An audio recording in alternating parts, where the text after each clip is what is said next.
Au Liban, un tourisme hors de prix pour une économie à bout de souffle. Alors que les réseaux sociaux s'indignent des billets d'avion Paris-Beyrouth à 1200 ou 1900 euros, voire même avec la MEA, la réalité en fait dépasse l'anecdote. Le Liban est devenu l'une des destinations les plus chères du bassin méditerranéen, sans pour autant offrir les services ou la stabilité associés à ces tarifs. Cette dérive tarifaire n'est pas un accident, mais le résultat d'un modèle touristique incohérent, court-termiste et profondément inégalitaire.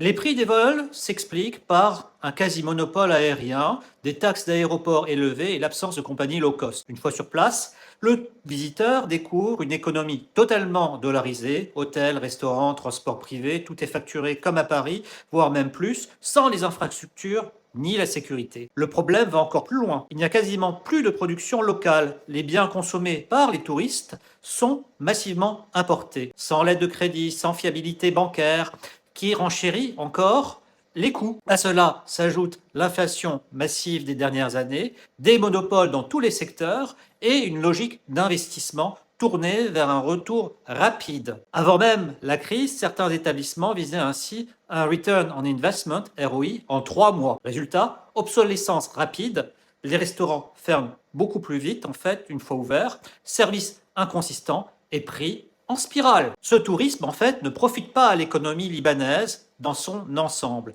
Il alimente une rente pour quelques acteurs, hôtellerie haut de gamme concentrée en quelques points, restauration en dollars, plages privées qui ferment très rapidement aussi une fois le return on investment atteint, mais qui ne bénéficient ni aux commerçants, ni aux artisans, ni aux services locaux et encore moins à la population. Il accentue en fait les inégalités, il renforce la dollarisation sauvage, on réclame des dollars même aux habitants locaux, et cela pousse les Libanais à consommer à perte et même à partir passer leurs vacances à l'étranger. Le tourisme international, lui, a donc disparu. Et même le touriste libanais local va ailleurs. Plus aucun tour opérateur ne propose au Liban. Les sites patrimoniaux sont laissés à l'abandon. Les seuls touristes encore venant au Liban sont des binationaux, motivés par des liens familiaux, et même eux commencent à y renoncer vu les prix. Le Liban n'a pas de stratégie touristique, il a fait le choix d'un tourisme d'extraction et non un tourisme de développement. Tant que cette logique persiste, le pays restera une destination hors de prix,